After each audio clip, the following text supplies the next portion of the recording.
Okay, good morning, everyone. Good afternoon, and welcome to today's CE-accredited webinar on electronic voting and virtual meetings for condominiums and HOAs in Florida. My name is Mark DePinto, and I'm the marketing manager here at Get Quorum. I just wanted to take a moment before we jump in today's webinar to formally introduce our very proud sponsor from Acrisure, Jeff Saunders. Jeff and his team have been gracious enough to sponsor today's event and work collaboratively with Get Quorum to make today's webinar a possibility. So before I hand it off to Frank, our instructor, Jeff, the floor is yours to give a little bit of introduction of yourself and your team.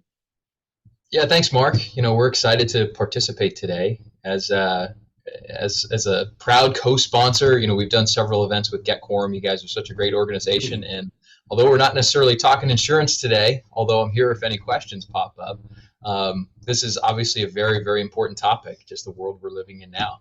So I'll take a quick minute to give the pitch of Acrisure, formerly Gulf Shore Insurance. Who we are, what we do, and why we enjoy partnering with Get Quorum. So myself, I am a commercial insurance client advisor here at Acrisure, and we do all kinds of commercial insurance throughout the state of Florida, but my team and my office specifically, we specialize in condominium and homeowners association insurance. So we work directly with the board of directors for procuring the insurance for the associations. It's what we do. We are your market representation.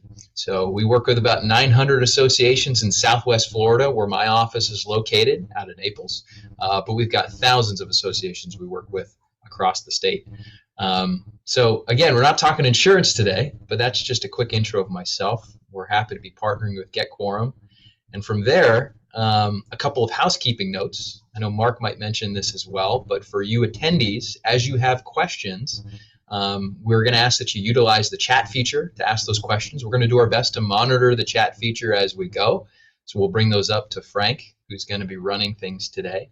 And before we end today's presentation, don't hurry up and sign off right at 1 o'clock because we're doing a drawing. We're going to give away a $25 Starbucks gift card to one of the lucky attendees here. So we're going to announce that right before we sign off at the end of the program. But from there, I'm going to turn it over to Frank and his team. Frank, it's your ship from here.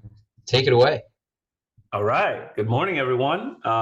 Happy Thursday here as we roll into February, which almost feels like March because all the oak tree leaves are starting to fall already on us, but enjoying the beautiful weather in South Florida today, sunny, cool, right? And certainly thanking our lucky stars for the cooler weather and the lack of snow, which South Florida is known for, right? So I'm super excited to be here today with you, along with, of course, Jeff and Mark, which will be assisting us in the presentation today. But generally speaking, we're speaking obviously about electronic voting, right? And I'll kind of give you a little bit of a quick background into what I've done prior to this role. So if you're in the class today to learn about electronic voting, 1 hour continuing education seminar, you're in the right place. As far as my background, I'll go into that quickly here. I am state licensed by the DVPR to teach the continuing education course for CAMS. And just a moment, let me move my screen around here. In terms of other roles, that's not enough. I do serve on my own board of directors of 450-unit HOA, where we are constantly questioned and challenged as to why our decorations do not look like Disney worlds. We quickly point them to the budget at hand. And of course, we have productive conversations after that. Prior to this role, I did spend several years working in the property management industry in South Florida as well. So hopefully with that experience, we come to you today with a wealth of knowledge and able to field most of your questions and give you a sense of comfort coming out of the presentation today about how electronic voting works, how it can certainly give you some wonderful benefits in your community specifically. I know we've got condos, HOAs, and even co-ops out there. And most importantly, that you get an understanding of the statutory requirements, right? There are statutes that govern most of the conversation that we're going to have today. And we want to make sure that everybody on the call today has a good understanding of that information coming out of today's presentation. Of course, I'm probably going to repeat this a few times throughout the demo today. We want to make sure that everything that you hear here, you do check in with your own specific association counsel, your own attorneys, confirm with them everything that we have spoken about, and make sure that they have a roadmap for you as an individual community as to a successful plan for developing electronic voting in your community. So without further ado, that's all right, we will dive right in here. Here's what our agenda looks like today, all right? We've got the introductions out of the way. We'll look at governance related meetings, what they look like. We'll go through Florida statutes. We'll spend a little bit of time on that. I always want to make sure that everybody walks away, again, getting a good understanding of the foundation, the basics of these Florida statutes and how they're written and what they speak to. We'll dive into virtual meetings, electronic voting, things that probably most of our audience is somewhat familiar with, and hopefully we'll gain a lot more knowledge out of that. And then we'll get into the challenges to consider and how to overcome them. We'll go through best practices, looking ahead. We'll do some Q&A as well. So hopefully with that being said, here we go, about Get Quorum. Just want to kind of mention Get Quorum and specifically what Get Quorum does. Get Quorum is an industry leader in electronic voting and virtual meetings, specifically in South Florida, where we've got hundreds of clients so we've assisted with already in implementing electronic voting, electronic meeting distribution services, so meeting distribution services, virtual meetings, and everything that has to do with electronic voting. Ultimately, what Get Quorum does is help associations provide a full service electronic voting products.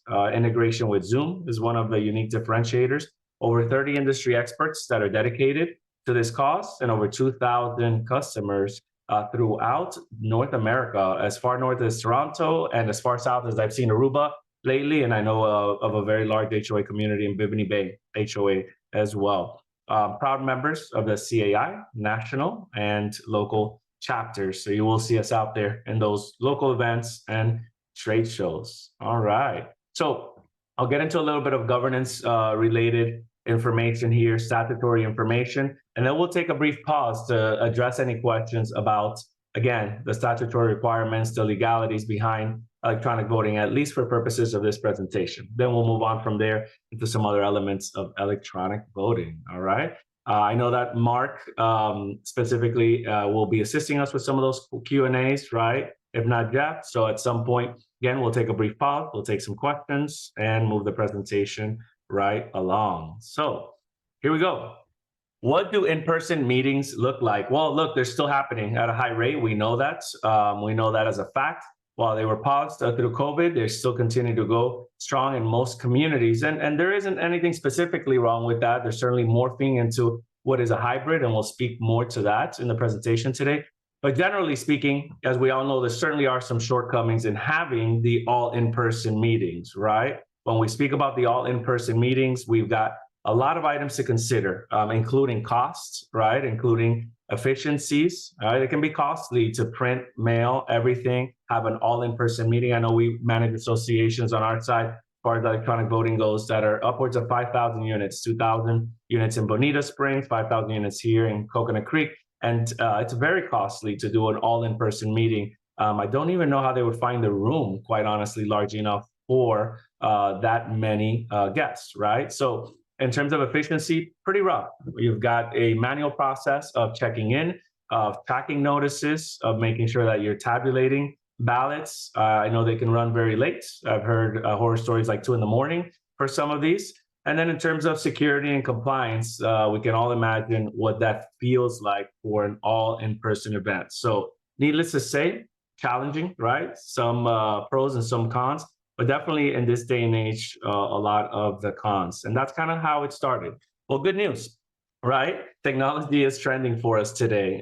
Here's what we're seeing in South Florida and in Florida as a whole. Over 32% of the communities, all in all, have documentation, and it permits the use of electronic voting, right? For annual meetings and other governance-related membership votes. We love seeing those numbers. While encouraging, we certainly hope that that continues to grow, and that's our expectation. And in terms of legislation, which we'll get into even more so in a moment, it was adopted. It passed in 2015. It allowed virtual meetings and virtual electronic voting, to occur. And what do we do as typical Floridians? We cast it aside, right? 2015 came, statutes were passed. And imagine the legislatures were like, hey, you guys are welcome. Here you go. You've got a little bit of a tool that you can use for electronic voting. And as typical Floridians, we did nothing, right? We did not do a whole lot of electronic voting. We were slow to adopt that. And boom, smack comes in the pandemic. We obviously need some solutions to host some electronic voting. And here we go. We finally tune into the statutes that were already there and actually start to use the electronic voting statutes. Great news. It's being adopted at an extremely rapid rate, and the participation rates are through the roof. Encouraging news there.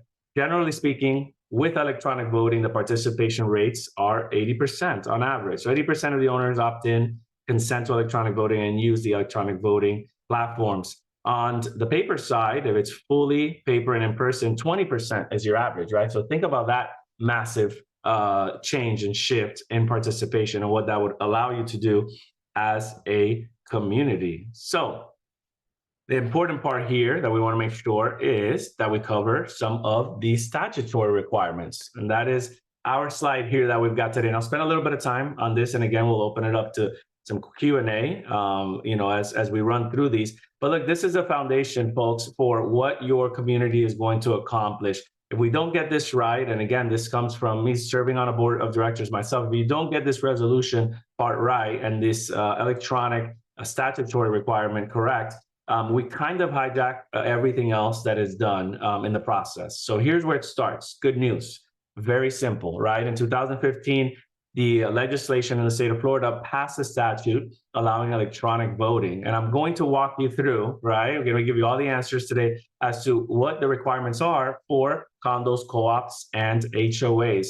Good news, they left things fairly consistent, unusually, right? As we look at the statutes, our 718s, our 719s, our 720s, right? But they left things across the board pretty consistent. And that was encouraging. That was extremely exciting because it made for the interpretation of these statutes to be pretty simple. What do they look like? What's the first step? All right, let's put this in layman's terms. Well, it's pretty simple. The statutes state that as a community, HOA, co-ops, right, our obviously condominiums as well, if you'd like to allow electronic voting, it starts with noticing the membership, giving them a notice, and it is a 14-day notice. I want to repeat that probably a few times today in the presentation. So 14-day notice to the membership, which really is communicating with them the fact that the board is going to have a meeting at which a vote will be cast to allow electronic voting to be used in the community. This is a board vote only. I want to make that very clear. I get that question very often. This is a board vote only to adopt a resolution to allow electronic voting in your community. Again, board vote only, 14-day notice of meeting, and there will be a resolution that the board will be voting on. That resolution will have specifics. So again, check in with your association counsel. Pretty much these days, it's very standard language. They can draft this up for you in a very quick fashion, probably of a week or less. And this resolution really speaks to the fact that as an association, you're going to allow electronic voting moving forward. It's the on switch, I call it, for electronic voting, right? So that's step one. Board of directors, connect with your association management, connect with your attorney, ask them to draft the resolution, and of course, notice the membership 14 days, and let them know you are going to be voting as a board of directors to adopt and allow electronic voting. What comes next, right? Here's where the members get to speak up. They get the opportunity to consent or opt in, we'll use that word a lot today, to electronic voting in the state of Florida, right? So board responsibility, first box to be checked, pass a resolution allowing electronic voting, 14-day notice. Members' responsibility, opt in or consent, right? Very important. If the members do not consent or opt in to electronic voting, they default by nature to exactly what they have today. It is a paper-based notice, paper ballots, paper proxies, all right? So for any member of the community that does not opt in or consent to electronic voting, they simply stay opted out. That is the default. So yes, this is kind of a hybrid process. A paper vote certainly can count, and so can an electronic vote for a community. So you get your electronic votes, you combine those with any paper votes that have been casted, and you get the participation rates, the likes of which you've never seen before for your community. So what does that consent process look like? Well, hopefully you're connecting with a provider that is assisting you in getting out electronic consents to owners. There's two ways of doing consents: sending out a piece of paper to owners, asking them to fill it out and send it back to association management. And that consent basically is, again, them opting into electronic voting. There certainly are better, more efficient ways to do that. We encourage you to check in with your electronic voting provider of choice, because in many cases, an electronic consent notice can be used in lieu of a paper notice. What does that look like? It's simple. It's usually an email in the inbox. It allows the members to go into their own direct electronic consent notice, where they get to provide an electronic signature in the state of Florida, and that counts just as good as a wet signature. So easy, simple electronic consent notice, and they stay opted into electronic voting in perpetuity. They do not have to repeat that process again unless they opt out in writing to association management. So let's walk through those again. Board passes a resolution, right, after noticing the membership for 14 days, that they'd like to allow electronic voting in the community. The board does not have to amend their docs. I will make that as clearly as possible. It does not require an amendment to the docs and a membership vote to allow electronic voting in your community. With a simple resolution voted on by the board, especially with a 14-day notice, right? Easy, and obviously it allows you to get this process moving fairly quickly. But what comes next again? Owners consent, they opt in. And then, of course, there's some requirements that the association's got to comply with. They will kind of walk through those in the statutes. We've got them outlined here. Our 718.128 is a statute for electronic voting requirements needed in the state of Florida for our condos, right? Our 719.129, write that down, Google it if you'd like. That is going to allow for you to take a look at the co-op statutes in the state of Florida. Very consistent. You're almost going to see that it's a copy and paste by the state of Florida in those statutes. And then the 720.317 is our electronic voting statute, which should be repeating pretty much everything that I'm telling you in today's conversation. Again, right? So the association is going to have to take care of a few housekeeping rules as they use electronic voting. Those are outlined in the statutes. They include making sure that you connect with an electronic voting system that authenticates each member's identity, right? That transmits a secret electronic ballot, secure, and ensures that there is secrecy behind it and integrity of each ballot. So if it's a secret ballot, it's got to stay secret in the electronic voting world. If it's a non-secret proxy, for example, then that kind of looks and walks the same way as paper does. And then last but not least, prior to any membership vote, right? Prior to any membership vote or meeting require a membership vote, usually there's a cutoff for opting into electronic voting. It's about 14 days. So the statutes say, hey, 14 days before a membership meeting that requires a membership vote, you have to already have communicated with that member electronically. So they're kind of opted in or not. And that's kind of the line in the sand for owners opting into electronic voting. That's kind of good for us as a provider. It's not going to require too much messiness, right? And we're going to be able to, of course, have a definitive understanding of who's opted in and who's not opted in to electronic voting. The last thing you want to do as an association is send out a paper notice and then also be sending them an electronic ballot. So that 14-day cutoff is extremely helpful. What we do recommend is making sure you reopen up electronic consents after that membership meeting, right? That requires a vote. Reopen it back up, allow owners to continue to opt in, and more than likely you'll have the results that we've seen, which again are above 70% year one and usually look like 80% year two for consents. I'm going to pause here because I've walked you through the slide that we've got in front of us. And again, it is the foundation to making sure that we can provide electronic voting in your communities, that you can adopt this new process, which we're going to be going through in more detail. Obviously, the ins and outs of electronic voting and virtual meetings, but I want to make sure I kind of pause it there and that we field any questions as it relates to the statutory requirements, especially from a board of directors perspective or from a property management perspective, what to expect in terms of implementing this electronic voting service in your community. So I'll pause. I'll turn it over to my co-moderators here, Mark and Jeff, and see if we've got anything in the works. So nothing right now, Frank, but this is just a friendly reminder for anyone. If you have any questions for Frank throughout the presentation, just head to the bottom of your screen and you'll see a Q&A chat box where you can put in any questions. We'll be able to see it in real time, and Frank will be answering it live throughout the webinar. Perfect. So hopefully it's laid out pretty simple. You're seeing the statutes in front of you, right? You're understanding here that we've got the 718s or 719s, and we just kind of highlight that right there, 718s, 719s, and 720. Write those statutes down. I promise you, someone in the community is going to challenge the board. They're going to challenge the management, and they're going to challenge the fact that you may be implementing electronic voting in the community. The best tool that you can have at your disposal is to refer them back to the 718.128, 719.129, and our 720.317. Refer them back to those statutes because that is going to help that owner be educated and understand that this is a completely legitimate process in the state of Florida, and that hopefully as a board of directors, you're following all the statutory requirements to implement electronic voting, which has been around since 2015 again, folks, right? So nothing new here. Hopefully you are looking to implement this in the correct way. So we'll push along and I'll find another pause moment there if we need to. All right. Electronic voting. Let's get into this one. What is it? Well, look, there's probably a general understanding by our audience today of what electronic voting is. Let me see if we've got anything on the Q&A chat there.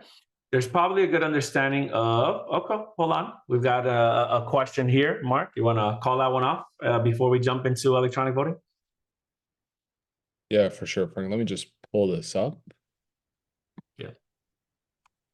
Yeah, so we have a question from someone anonymous from the attendees, but they're asking how the consent to e-voting is being made through email or should be through paper-based.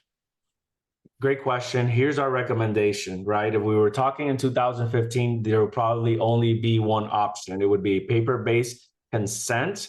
Records show that that sort of consent process, sending owners a consent in the mail, ask them to open up an envelope, sign it, fill it out, and send it back to usually the management office for record of the association, has small return rates. Usually about 20% is what we see here. So our recommendation, fast forwarding now to 2024, which we're in, is try to find the provider that is helping you with electronic consent forms. On average, 70% to 80% return rates. Huge, huge jump, right, from paper-based. I know that it's hard almost to understand this, but most owners will not open an envelope, fill out information, put a stamp, and send it back through snail mail. It's simply, these days, unfortunately, something that owners do not want to engage in. Electronically speaking, right, we're speaking that electronic language to them. It's easy. It's usually a few clicks. It's a submit button to some degree, and boom, the owner within usually a few clicks and a minute or so of their time from anywhere that they can receive an email has completed the consent process. Very important. That's the secret sauce to making sure that you get participation, because once you've passed the electronic voting resolution as an association, if you don't get enough participation, right, it really is going to hijack the whole process. You want participation, make sure you're speaking the language that the owners want, which is typically an electronic consent form sent out to them. That's what we certainly recommend. Again, make sure that you've checked in with your electronic voting provider and that they are able to assist you with that process. Good question though. All right, we'll push along here, and I'm sure we'll have some more after this portion. So what is electronic voting? Again, we probably have a great understanding about electronic voting as a whole, what it is. In my mind, I know, 3 years ago, prior to working with Get Quorum, I said, hey, it's an electronic ballot, something electronic. You just go in and fill it out, and that's it. There's a lot more to it, all right? So let's walk through what electronic voting is and the types of electronic votes that are used today, currently, for our communities. And this kind of runs the gamut across all associations. So here's the different types of electronic votes that can be used. And the system that you connect with should be able to cast all of these, should have all of these tools at your disposal. The first, advanced electronic vote, right? This is mostly for our 718s. A lot of our co-ops as well out there, 719s. And shockingly enough, if you can stay with me on this one, all of our new HOA associations, whether it is with our Lennar's, Pulte, there's so many builders, Neo communities, are adopting, right, voting requirements that are more so like our 718s. So even our newer HOAs have an advanced ballot that they're sending out. There are typically no nominations from the floor in our newer HOAs. So what is an advanced electronic vote? Well, it's simple. It's kind of what our 718s do these days. They send out an electronic or a paper-based ballot directly to an owner member in advance of the meeting, right? So the meeting is potentially in 2 weeks here coming up, and we're going to give you a ballot that you can fill out about 2 weeks before the meeting, right? So that's usually our advanced electronic balloting system. Pretty simple, very standard for us. I do believe it's going to continue to evolve at some point. All of our associations, whether it's our HOAs, co-ops, or condos, are going to just send out some sort of advanced electronic ballots, right? Generally used for annual meetings, right? Director positions, and an electronic ballot. So electronic proxies. This is certainly a gray area. As I have conversations every single week, I've got a lot of associations wondering, I know kind of what those are, but how are they used, right? Why would we even use these, and what specific subsets are these required? Well, listen, if you're an older HOA and you've got older docs, more than likely you're using a general proxy for the members that cannot attend an annual meeting or showing up in person and voting the day of. So an electronic proxy is simple. It's either general or limited. And the general one is just allowing someone else and handing over your voting rights and your voting powers to another member of the community. So it's simple. It's a general form that states, hey, I, Frank Valdez, as an owner of this community, I am handing over my voting rights and voting powers to, for example, Jeff. And Jeff is going to attend the meeting and cast my vote on my behalf. Jeff can vote in any way, it'll say, right? Jeff can vote in any single way or shape that Jeff wants to vote on the matters at hand. And it kind of stops there. It's general proxy powers. General proxies are also used in many cases for attendance purposes only. And the language will be very specific. Hey, this is a proxy. This is only for attendance purposes. So again, these forms, you want to check in with Association Counsel and check in with us. Limited proxies, those are interesting. We're starting to see a lot more of those. Where are limited proxies used? Well, simply put, limited proxies are usually used, especially in our condominiums and HOAs these days, for amendments, right? Changes to the existing documents, material alteration votes, even some reserve and special assessment votes by the membership. In many of those cases, a limited proxy is used in lieu of a ballot, right? It's a lot more proficient. It usually has more flexibility behind it, and even allows it to be used for a greater amount of time beyond the day of the meeting, should there be a continuation of meetings. So listen, again, check in with Association Management Council and see which document is correct for what you're trying to accomplish in your community. But there is an electronic version of these proxies as well, right? And then we've got, last and not least here in the list, probably what we may seem like the most confusing one here in the electronic world. It's a real-time vote. Folks, we still have HOAs in the state of Florida that only allow owners to vote the day of the meeting, right? It's either attend and vote or send in a general proxy and give your vote to another member. It exists, it's real. And if that is your case in your specific community, you want to make sure that you have a system that is capable of allowing owners to vote live electronically the day of the meeting. It certainly is not an easy practice. I know that several companies, including Get Quorum, right, can assist communities with a real-time vote. What does that mean generally? An owner is attending the meeting in Zoom, they're counted as being in attendance, and they actually receive a secure electronic ballot in front of them live in that Zoom meeting. That lends itself to allowing nominations from the floor, right, in many cases, and then owners being able to get a real-time ballot, an updated ballot before them. So again, check your voting procedures, check in with an association electronic voting provider, and make sure that they can meet or exceed the requirements that you have as a community, whichever ones they are, right? So those are kind of the different electronic votes. I'll pause there too, because that was a lot to digest. I want to make sure that you're understanding the different types of electronic votes that could be cast potentially depending on your situation, and how and when they're going to be used. So let's see if we've got anything else there. I'll turn it over to Mark.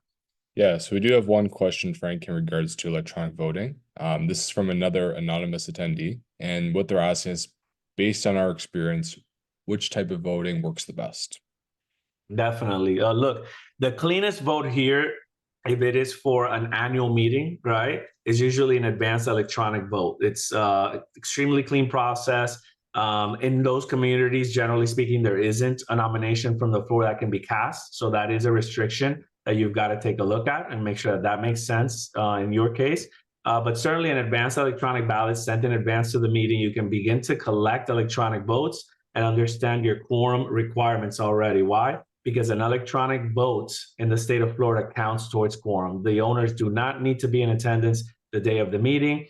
If they receive an electronic ballot and they cast an electronic ballot, they immediately count towards quorum. All right, just want to restate that again and make sure. So advanced electronic vote for sure. Now, in the case of the community that has some matters to take care of, such as an amendment to the bylaws or some sort of material alteration vote or special assessment, the limited proxy is probably the document of choice here. And again, that will be sent out in advance in most cases of the day of the meeting, right? So usually sending those documents out, giving the members an opportunity to fill them out ahead of time, nudging them, even having some sort of reminder for these owners, automated, right? Letting them know you still haven't casted your vote. You have an opportunity to go in and take care of this process is a good practice. So make sure that any system that you're using is sending reminder emails to the owners, letting them know you still haven't filled out your ballot or proxy, and we are waiting for you to do that. Please participate, click on this specific link, right? So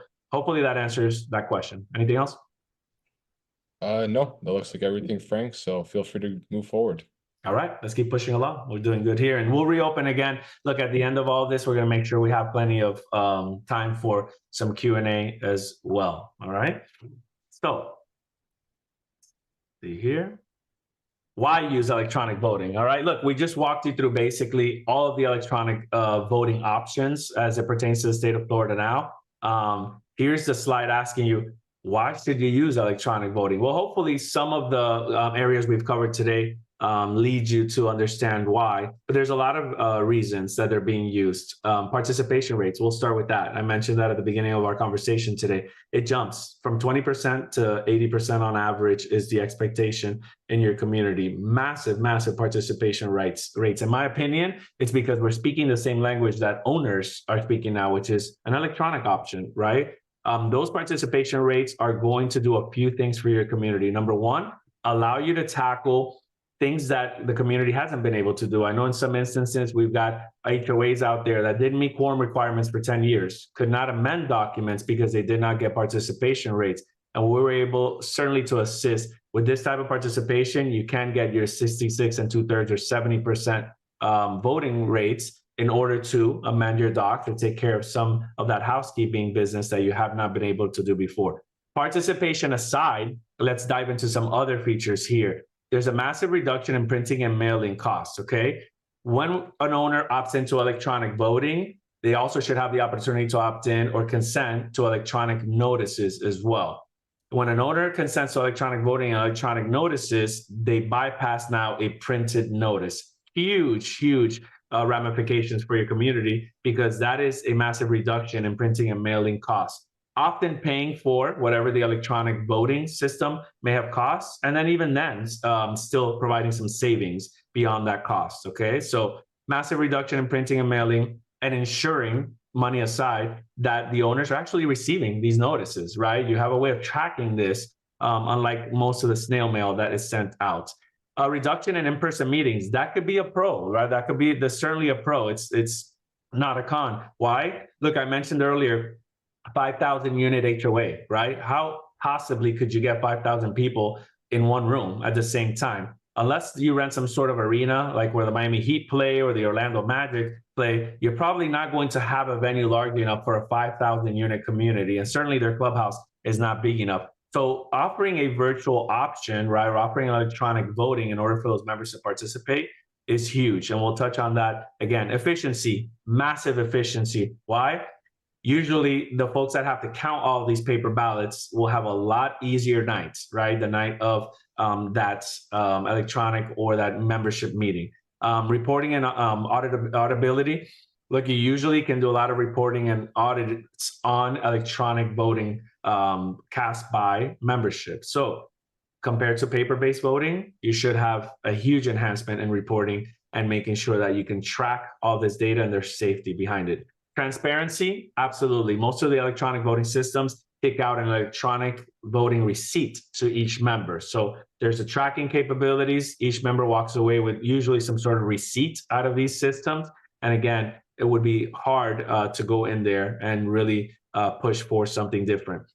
So on the security side, we just mentioned that and more. Any questions, Mark? Should we pause here? Yeah, so we do actually have a couple here, Frank. So the first one is, how is electronic voting perceived or accepted by an older demographic of owners, based on your experience? That's an excellent question. When I started this journey 3 years ago, I thought about that. I said, this for our 55 and better community is going to be a huge challenge in the state of Florida. That was my initial thought. Here's what we are seeing, right? Just to give you some factual information. There are communities, including Century Village in the state of Florida, and look them up, folks. It's certainly a 55 and better community that have adopted electronic voting at a high level, 82% to be more specific. Why? Because the system that they're using is simple in nature, right? The requirements are very low for owners to actually be able to use the system. So if you choose an electronic voting system that doesn't require owners to download some sort of software, create, a username with 3-step verification and all of this stuff, and you can simplify the process that these owners go through to, number one, consent, opt in, right, as we mentioned, and number two, actually cast an electronic vote. If you can simplify that system and connect with a software provider that actually has a very easy user-friendly interface, then obviously you're going to get more participation, right? The easier it is, more people usually participate. So we are seeing massive, massive amounts of participation, to answer that question directly, in the state of Florida. Take it to another level, specifically our 55 and older demographic, because they're usually snowbirds in the state of Florida, bounce around from Canada to Florida, or the northeast part of the US to Florida, actually are extremely interested in still casting their vote when they're away. So they've adopted electronic voting at an enormous rate. So again, secret sauce, right? The important ingredient there, make sure that you are using a system that is extremely user-friendly and simplistic in nature for these owners. I promise you, 55 and older or even younger, you will get massive participation rates. Hopefully that makes sense. Okay, awesome. So there's a few more questions, Frank. I think Sure. it's two of these in particular it's good to cover before we move along. First and foremost from John, he's asking, could someone track those online votes? So John, it's kind of a broad question on our front, but Frank, I'll give you the floor to answer that into your best interpretation. Sure, definitely. So look, I'll go under this interpretation. Can electronic votes be tracked? Absolutely, right? Look, on a general basis, if it's an electronic vote for an annual meeting and it is a secret ballot, there's certain information that should still be accessible to an administrator, like a property manager. And that includes how many votes have been cast in general, right? Perhaps not the results, but who casted an electronic vote and how many votes have been casted. That's huge walking into an annual meeting, because you may already have met quorum requirements even prior to opening up the meeting, depending on how many electronic votes were cast. So in the general, yes, there's certainly some information that's available, usually through an administrative dashboard to management only. Generally speaking, not every board member or every member is given the information of how many votes have been cast. They can always do a records request if they feel like they need that. From a proxy perspective, an association is attacking something like a material alteration vote, right? Or some sort of other proxy related non-secretive vote. I'll state that again, a non-secretive vote or a non-secretive ballot for the association.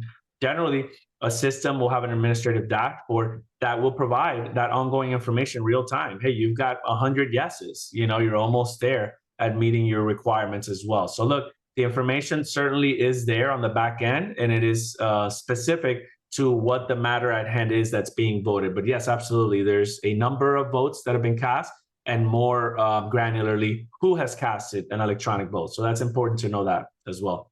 Unlike what you usually have with paper, which is somewhere in a box somewhere, and the specific count is not quite known until the box is open, right? So hopefully that answers in general that question. Anything else, Mark? Yeah, one more question here, Frank. So we have a question from Scott. He's asking, with the elimination of the need of a quorum, what happens if an electronic voting only gets 50 or 60% participation for a community? Can the item still pass? Well, the elimination of a quorum is not actually correct. You will still have quorum requirements, and those are contingent on what your association documents are. So look, electronic voting does not take away quorum requirements. What it does is it grants quorum to anyone using an electronic vote. So if I'm an owner and I cast an electronic vote, my vote counts towards quorum. It hasn't taken away the quorum requirement, but it is actually helping achieve the quorum requirement. You still have to go on your baseline of what that quorum requirement is, whatever it is. If it's 30% for an annual meeting, then great. You still have to meet that threshold. If it's 66 2/3 or 70% for an amendment or some other special vote, you still have to meet those quorum requirements. My point in our conversation today was that those quorum requirements are going to be met much easier because you're using the tool of electronic voting. Why? Because as owners cast an electronic vote, they count towards the quorum requirements already, even without attending or being there at that meeting. So it helps you achieve that quorum requirement in a much easier fashion. Okay. All right, awesome, Frank. And just a quick note before we do move things along, we will be sharing recording this presentation. There's been a few people that have been asking if there will be some sort of copy shared, but everyone here will be receiving a copy to share with your boards, colleagues, and just use for future references. But Frank, feel free to proceed. Good. And I'll add to that too, what Mark just said. I'm sure I'll mention it at the end, which is our information, both Jeff's and I, are going to be available at the end of this presentation. And you are welcome to reach out on a more one-on-one basis and obviously ask more direct questions from us if they haven't been already addressed in the presentation today. So have no fear. Well, I'll not only share the presentation, but also share our contact information. You're welcome to connect with us more directly. Again, we'll probably state that again at the end. Let's move things along here. Virtual meetings. Okay, so we just went through all the statutory requirements, just to recap there. We certainly walked through what electronic ballots look like, right? And which cases they should more than likely be used and how they should be used. Well, importantly here, let's tie in virtual meetings, right? Why? They're just as an important component these days as any of the other steps that we've mentioned. All right, what are virtual meetings? Look, probably sounds like a redundant question, but it's important to ask. Why? Because most folks, when they think of virtual meetings, they're thinking of it's a Zoom, right? Or it's anything else, whatever we used before, Skype or something else. It's a lot more granular than that. Let's get into that. What is a virtual meeting? Well, usually the virtual meetings are meetings that are held, right, electronically for members to participate. A member can attend, participate, and usually from a board member perspective, you can cast motions, even vote on motions in these meetings, right? So there's Q&A sessions. There's usually some sort of even polling option.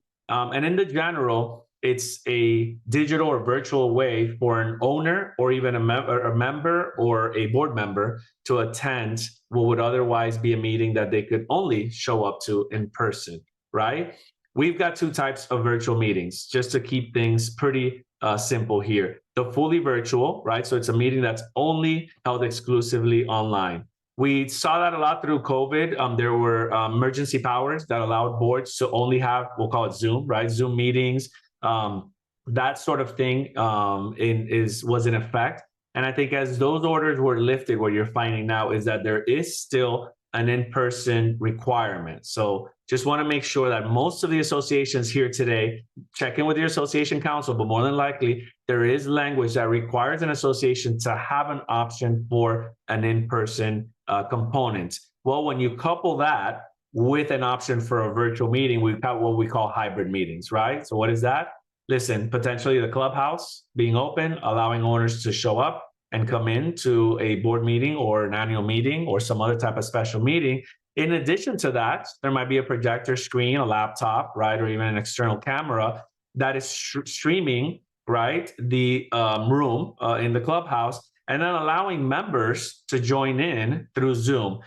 Across the board, what we're seeing today for sure, about 90% of our communities that we are seeing the annual meetings are being held hybrid, right? In person, lightly attended, virtually, heavily attended by Zoom, right? So it's held in conjunction with some sort of in-person component. I believe this is the new norm in the state of Florida. I believe this is what we're going to see moving forward for quite a number of years to come, because it doesn't exclude anyone. It allows, right, our demographic and our generation that feels like they still need to attend the meeting. It allows them to attend. It doesn't take away those rights, but it also had some sort of inclusivity into all the other folks that may otherwise not be available. Perhaps they're attending some sort of personal matter. Perhaps they live in another state and aren't able to attend specifically that meeting. Well, guess what? As we know, holding that hybrid meeting will allow both options, right? In person and also with some sort of virtual components. So that's what our hybrid meeting looks like compared to our virtual. It's extremely popular today, and hopefully your association, if it hasn't already adapted it, is having conversations about a hybrid meeting coming up, especially for your big ones like the annual meetings and what those are going to look like for you. We'll dive into that a little bit more before we take some questions here. So why should you hold those hybrid or virtual meetings, right? Well, there's a ton of reasons. I know we mentioned these going back into the electronic ballots, but a ton of reasons. There's a massive increase in owner participation. That's important, right? It's important to have buy-in from your membership and have them understand what it is that the community is trying to accomplish. I'll tell you this, it is certainly without any question, usually associations hold virtual meetings when they're trying to pass some sort of budget that requires a membership vote, a special assessment, or even some sort of material alteration vote or amendment to their existing documents. Across the board, they reach out to electronic voting providers and say, how can we get these owners to participate? We need the votes for this. Well, guess what? Hold a virtual meeting, hold a hybrid virtual meeting, and I promise you, you'll see attendance participation numbers jump. It improves accessibility, as we mentioned, right? Why not? Why not get these owners that potentially have, 2 jobs, may live in another state or traveling to still participate and be involved? There's a massive reduction of costs when you hold a hybrid virtual meeting, right? What does that look like? You may not have to rent a room. I've personally participated in meetings where associations have had to rent the ballroom in a hotel like the Intercontinental in the Doral, right? Massive amounts of money spent there. Of course, the cookies and the coffee were provided because why not? You got to make sure your members are fed as they walked in. AV equipment was purchased, all of that. Look, if it makes sense on a grander scale to have something like that, fine. But if you can decrease that cost and potentially have your clubhouse and then a Zoom option, I promise you those thousands of dollars that have been saved by having to not rent a hotel ballroom will certainly run a long way for your community. So there's a massive amount of control over audience participation. Certainly the host of the meeting has participation controls like we have today. If it's time to mute someone because they might be out of order and it is not their time to speak up, there usually is an option to have that, certainly that mute button. There's polling that can be done, right? Just by a push of a button, polls can be held real time. And then there's improved meeting efficiency, right? Shorter meeting times, enhanced reporting. You can actually take reports if you're using Zoom webinar. You can actually take reports of the attendance, the attendees, right? So there's a ton of reporting and audits that can come out of that. I will tell you one final note on virtual meetings here.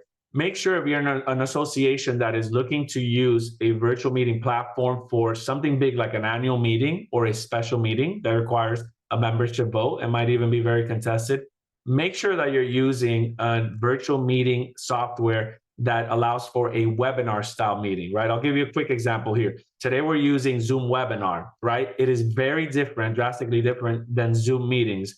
Zoom meetings is a generic link that is sent to a person in the hopes that they don't pass on a generic link, because then that kind of hijacks who logs in and you have a hard time understanding who used that invitation, we'll call it. Webinar style virtual meetings, such as the Zoom that we're on today, has a ton of participant controls and gives an invitation to each individual member in the community. That is massive. That is huge, because they will not be able to pass on that link to 10 other, folks, and they may not even be homeowners, by the way. So it doesn't allow them to pass on that link, and you have complete control of who's logging in addition to, by the way, taking virtual meeting attendance. So as soon as somebody clicks on their link, enters a meeting, software like the one we're using today, Zoom webinar, will actually take virtual meeting attendance. By the way, virtual meeting attendance, as it's right now stands in the state of Florida, it counts as official attendance of a meeting, right? But guess what? You've got to have the right software in place that allows you to take the virtual meeting attendance to begin with, and not use something like Zoom meetings, where there's a generic link sent out and you've got phone numbers or names like Kitty Cat, or M&M on the short name, and you don't really know who that owner is. That could lead to a lot of problems. That is not an official attendance marker for an owner. Use something that makes sense for your community for those large meetings, something like a webinar style software. In the general, something like Zoom meetings is probably good enough for a monthly board meeting where you don't have to take meeting attendance from the membership. You only have to make sure that they're able to log on and that your home or board members are able to cast their votes in that meeting. So again, make sure you're using the right software and the right virtual meeting software for what it is that you're trying to accomplish in your community. I'm going to pause there, see if we have some Q&A here, and we'll dive into kind of our last few slides of the presentation. Yeah, I think we're good to go for right now, Frank. There are a few questions, but I think considering time, let's breeze through the rest of this, and then we'll open the floor for everyone to ask their questions before we wrap it up. Perfect. Thank you, Mark, for that. Hey, everyone, hang on tight. We've got just a few more slides here coming up, and there's just as important as everything we've already covered. Why? Because they'll let you know what the challenges are going to be. So these are the answers to the test, right? As you implement electronic voting, as you implement virtual meetings in your community, we're also going to not stop there and just explain to you how to implement, but we're actually going to tell you what to look out for, right? What challenges you're going to encounter. Why? We've been doing this for a lot of years, so we're happy to walk you through the challenges that you'll have. Look, like everything else, hybrid meetings can be extremely rewarding. Electronic voting can be extremely rewarding, but you've got to make sure you address some of the challenges. They say luck favors the prepared, and preparation is extremely important. It's no different as you implement these services and these processes in your community. Of course, there's going to be wonderful, wonderful features and benefits that you're going to create out of using virtual meetings and electronic voting. But you also have to be sure that you're over communicating with your audience and with your members as to what's going to happen. I'll give you an example. If you've got an upcoming annual meeting and you're going to be using a virtual meeting option and electronic voting, make sure your members are aware of this. Make sure that they're extremely already well-versed in understanding that the community is allowing electronic voting. The community is allowing a virtual meeting option for the meeting and what it's going to feel like. Hey, attendees, you are going to have a virtual meeting option. You are going to be able to vote electronically, and walk them through, right, the rules of engagement and kind of what they're going to expect before they even have the meeting, right? So over communicate, walk through the meeting procedures ahead of time, understand as a board of directors with your association council and your property manager, what is our meeting going to look like? How is it going to be different than what we've done before? And let's make sure we're all on the same page, all attorney, association management, board members, and electronic voting provider and virtual meeting provider. Let's make sure we're all on the same page before this big upcoming annual meeting, right? On the reporting side, have a good understanding of the reporting features and what you can expect, again, out of those meetings, all right? So let's make sure that we walk through some of the unique challenges that you've got out there also with paper, right? Look, there's going to be paper ballot tabulation errors, right? Those are some of the cons there with using everything manual. There's going to be meeting inefficiencies if it's all manual. And I will tell you, there's a lot of ballots that are thrown out, unfortunately, in the state of Florida every single year because they are filled out incorrectly, right? Most of those issues are addressed with electronic voting. It does not allow owners to overvote, I call it, right? It usually makes sure that it is a foolproof ballot. So make sure that you understand kind of your pros and cons between attendees going in person and attendees obviously electronically attending. So what does that mean? Make sure you're adapting meeting procedures that are consistent with your new format, right? We're going to start the meeting at this time. Zoom is going to be opened at that time, right? Electronic voting is going to be open from this date to this time. Connect with a provider that can walk you through and provide you guidance and not just a simple electronic voting platform, right? There are certainly a lot of features out there. Make sure that they're suitable for your specific use in your community, all right?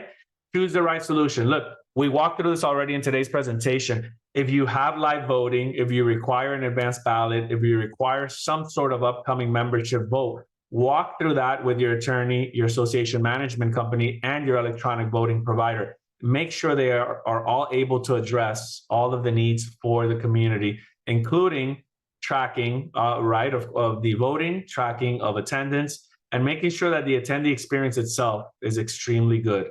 In many of the cases, purchasing your own electronic voting software, a self-service one, and using it on your own is going to be very challenging, right? Make sure that you're connecting with a full service provider that can help you. So we'll push through some of this because it's more about choosing the right solution, and we'll kind of go through best practices and looking ahead. All right, so last slide here for the presentation today.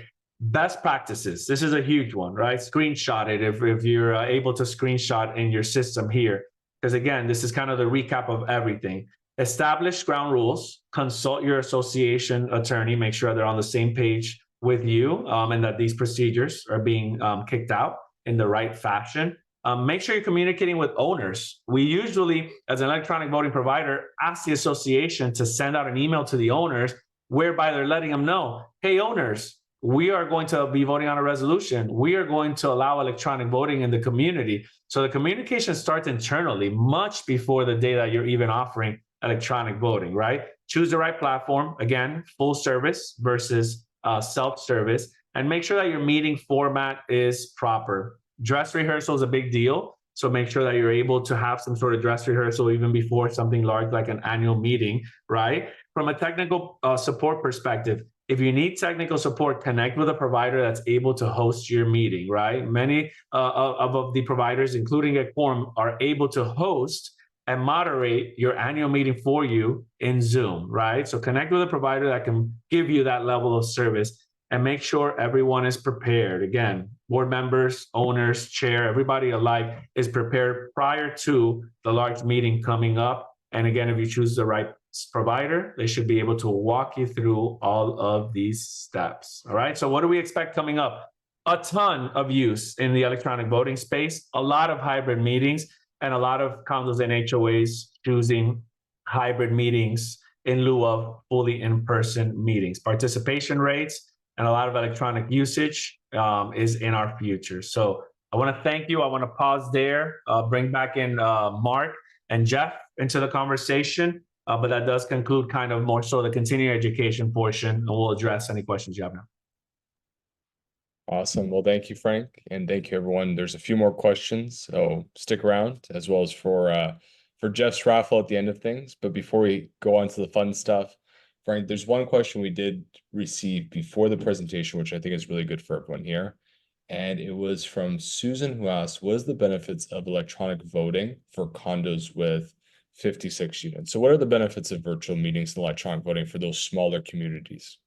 Definitely. Shockingly enough, we actually provide the service to a lot of starting kind of 42 units and above. What are the benefits? Streamlining of procedures and services, right? Not having to send out paper notices in many of these cases, not having to knock on doors for proxies. I'll give you a quick story. Get Quorum was actually founded by 3 co-founders or 3 owners that lived in a condominium, just as you, Susan, and they went knocking door to door to collect proxies. So even in a condominium of 56 units, a lack of participation from the membership because you're only allowing paper notices and paper proxies and votes is a huge killer, right? When it comes to amending docs, special assessments, and other items you're trying to require. So it's still going to increase participation at least 2 or 3-fold when you're using electronic voting and hosted virtual meeting options for you.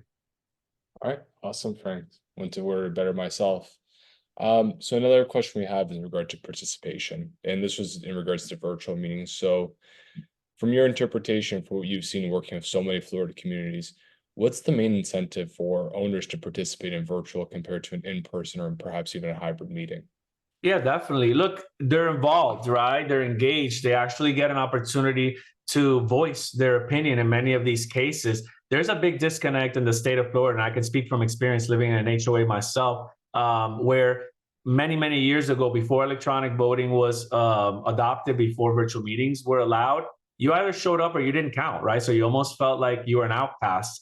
When you bring in these levels of participation, let the owners know that they have an easy way to participate and log into some of these meetings, you're gonna see a lot of engagement, and you're gonna be able to, again, take care of association formal business the likes of which you've never been able to take care of. What skin do they have in the game? Participating in things in their community, the likes of which they have wanted to do before, but perhaps didn't have the right format to do it. So have some sort of grassroots movement internally to adopt the electronic voting, to give them the highlights as to why they should adopt electronic voting. And look, if that still doesn't work, if they do consent to electronic notices and electronic voting, they certainly will save the association money, because most of the notices are going out electronically to that owner. And that should help in terms of the budgetary requirements for the community. So from a financial perspective, a plus. All right, awesome. Thank you, Frank.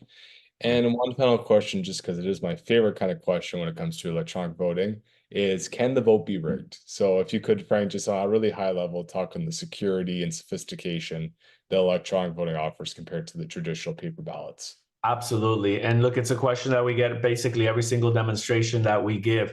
Like anything else in this world, there's probably layers and levels of achievement for somebody that really wants to do something wrong. In the general, most of these systems, specifically on Get Quorum's side, have a ton of security in the back end. You've got encryption going on, so SSL encryption on links to owners. You also have this data being backed up in redundancy and secure data centers as well. And then last but not least, I'll leave you with this thought, because this was my best reassurance as I learned how these systems work. There should be a receipt that each owner receives after they have casted any sort of vote in the electronic voting system. That receipt is very granular, specific, and itemized, and actually notates the selections that they've made. I always tell owners, if push comes to shove, grab those receipts, connect with a bunch of other owners. Those should be the results for that specific membership vote, right? So when you know that members actually have a receipt in their hands of how the vote was cast and what they did and what day it was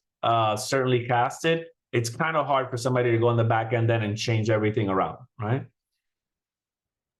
Awesome. Thank you, Frank. Well, before we do the closing remarks, Jeff, I'll hand it back to you to announce the winner of today's raffle.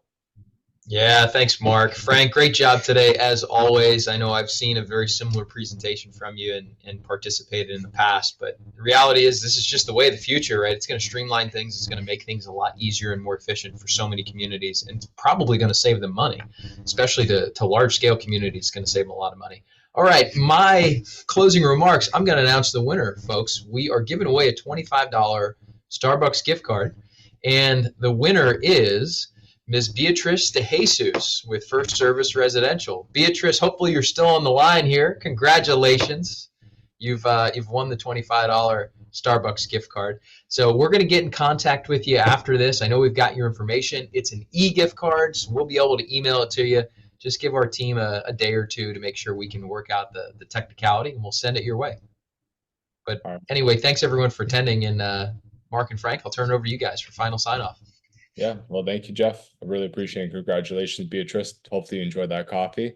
And for everyone else, that concludes today's presentation. One final note for anyone that knows any colleagues that weren't able to attend today, or maybe some board members that would see value in this type of presentation and are in the Naples, West Coast of Florida area, we are holding an in-person iteration of this event on March 1st. So if you're interested in that event, head to our LinkedIn page. There's some announcements, or you can contact the Get Quorum team directly to get you signed up. But thank you for everyone for attending today. And we hope you have a wonderful day. Take care, everyone. Have a great week. Beatrice, get a venti out of that. Thank you, Jeff. Thank you, Mark. A good one.